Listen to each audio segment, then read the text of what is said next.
अछामका भूपदेव शाह र बाजुराका हेमराज थापाले चुनाव हार्नुको रहस्य खुलेको छ। उहाँहरूले सिधा बोल्नुभयो, सत्य तितो लाग्छ, इमानदारीता कसैलाई पच्दैन। उहाँहरूले माइक चुड्ने गरी, तार चुड्ने गरी, माइक भाँचिने गरी डाँडा काँडामा रेल ल्याउँछु, घर घरमा एयरपोर्ट बनाउँछु, भारतको रेल गाउँ गाउँमा ल्याउँछु, चाइनाको रेल अछाममा ल्याउँछु, बाजुरामा ल्याउँछु। अबको 5 वर्षसम्म अछामलाई सिंगापुर बनाउँछु, बाजुरालाई सिंगापुर बनाउँछु। तेल पेट्रोल डिजेल कारखाना कम्पनी यसै गाउँमा खोल्छु। अछामको कुइकाको खोलामा मिसाइल आणविक क्षेप्यास्त्र परीक्षण गर्छु। जयगढको खोलामा न्युक्लियस अणु बम परमाणु परीक्षण गर्छु।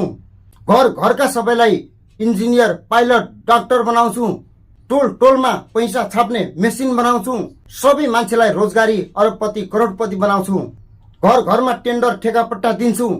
यो गर्छु त्यो गर्छु भनेर पछाडिदेखि जोर लगाएर बल लगाएर माइक भाँचिने गरी बोलेको भए सायद उहाँहरूलाई चुनाव जित्नमा कसैले पनि रोक्ने थिएन। बाजुराका हेमराज थापाले र अछामका भूपदेव शाहले मिठो बोल्नुभयो, सिधा कुरा गर्नुभयो, इमानदारीता देखाउनुभयो। आफूले गर्ने जति मात्र एजेन्डा प्रतिबद्धता जनतामाझ राख्नुभयो, तर कसैलाई पचेन। सत्य तितो लाग्छ, केही छैन। बाजुराका हेमराज थापा र अछामका भूपदेव शाहको जिम्मेवारी अझै सकिएको छैन। जितेका उम्मेदवारलाई काम गराउने जिम्मा तपाईको पनि रहेको छ।